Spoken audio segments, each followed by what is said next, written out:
ये कहते हैं कि सिनेमा जो है वो सिर्फ मनोरंजन नहीं करता। आज के दौर में सिनेमा सोच बनाता है, बहस छेड़ता है और कभी कभी समाज को आईना भी दिखाता है। बीते कुछ सालों में कई ऐसी फिल्में आई जिसने समाज को दो हिस्सों में सोचने पर मजबूर कर दिया। एक हिस्सा जो उसमें एक ऐसा सच देख रहा था जो जुबान से बोलने में लोग कतरा रहे थे, और दूसरा वर्ग जो उस तरह की फिल्म को एक प्रोपेगेंडा कहकर आगे बढ़ रहा था। मेरे साथ जो मेहमान है उन्होंने एक फिल्म बनाई थी द केरला स्टोरी। अब पार्ट 2 सामने है। पिछली बार की तरह इंटरनेट जो है इस बार भी बटा हुआ है। इस बार भी दो धड़ों की दो राय है।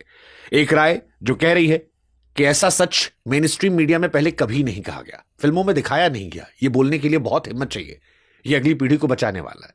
दूसरा कह रहा है कि यह नफरत फैलाने वाली फिल्म है, प्रोपेगेंडा है, पैसा कमाने का जरिया है। सच क्या है हम उन्हीं समझ लेते हैं।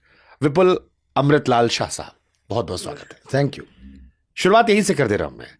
इंटरनेट द केरला स्टोरी 2 पर बटा पड़ा है।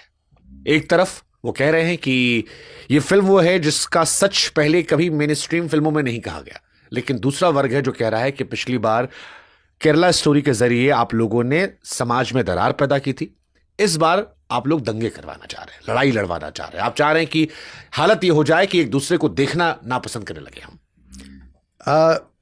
देखिए, ये हर एक इंसान को अपना एक नज़रिया रखने का हक है, लेकिन मुझे कई बार जब मैं ये सब देखता हूँ तो मुझे थोड़ा ताज्जुब भी होता है। आपको याद होगा, आपने रिपोर्टिंग भी की होगी शायद, 1.5-2 साल पहले या 1-1.5 साल पहले जलालुद्दीन उर्फ जांगूर बाबा पकड़ा गया, और जो पुलिस की इन्वेस्टिगेशन थी उसमें पता चला कि हज़ार लड़कियों को और लोगों को कन्वर्ट करने का एक षड्यंत्र चल रहा था। फिर एक मोहम्मद गौतम को कोर्ट ने लाइफ इम्प्रिजनमेंट की सज़ा सुनाई।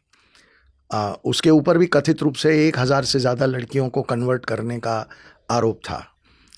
अभी पीछे कुछ 15-20-25 दिन पहले प्रिंस नाम का एक आदमी पकड़ा गया जो हिंदू आइडेंटिटी के साथ समाज में घूम रहा था। 300 से ज़्यादा लड़कियों को जबरन कन्वर्ट करने का कथित रूप से उस पर आरोप है। फिर बीच में एक जिम जिहाद नाम का एक कॉन्सेप्ट एक्सपोज हुआ था कि जिम में लड़कियों को ट्रैप करने की एक साजिश चल रही है। तो आए दिन ऐसे किस्से आते ही रहते हैं, और मुझे ताज्जुब होता है कि जब ये किस्सा आता है तो ये जो आउटरेज आज जो लोग दिखा रहे हैं इंटरनेट पे, तब वो कोई आउटरेज नहीं दिखाते। उनको गुस्सा नहीं आता कि एक कोई जांगूर नाम का आदमी इतनी सारी लड़कियों की जिंदगियों से खिलवाड़ कर रहा है, या मोहम्मद गौतम से उनको कोई तकलीफ नहीं होती। नहीं, बट यहां दो चीजें आती है सर। एक ये आता है कि जो आपकी फिल्मों को प्रोपेगेंडा कह रहे हैं, उनका आरोप यह है कि प्रोपेगेंडा फिल्में भी सच होती है। जैसे किसी ने एक उदाहरण दिया मुझे कि उसने कहा कि कठुआ में घटना हुई थी, जम्मू में, वहां पर आरोप लगा एक बच्ची के साथ गलत घटना हुई। अब उन्होंने कहा कि अगर उस बच्ची की फिल्म को बनाकर आप पूरे हिंदू समाज को बदनाम कर दो कि हिंदू ऐसे होते, तो क्या ये जस्टिफाइड है? उन्होंने कहा कि नाजी भी, हिटलर भी जब उस दौर में करता था तो नाजियों की बातों को रखता था, सच को सामने रखकर एक परसेप्शन बना था। वो ये कह रहे हैं कि 140 करोड़ की आबादी में जो घटनाओं का आप जिक्र कर रहे हैं उसमें कानून कार्रवाई कर रहा है। कानून की नजर में अब तक लव जिहाद जैसा कोई शब्द नहीं है। इसके बावजूद आप ये दिखाने की कोशिश कर रहे हैं कि देश के सारे मुसलमान जो है वो लव जिहाद ही करवा रहे हैं।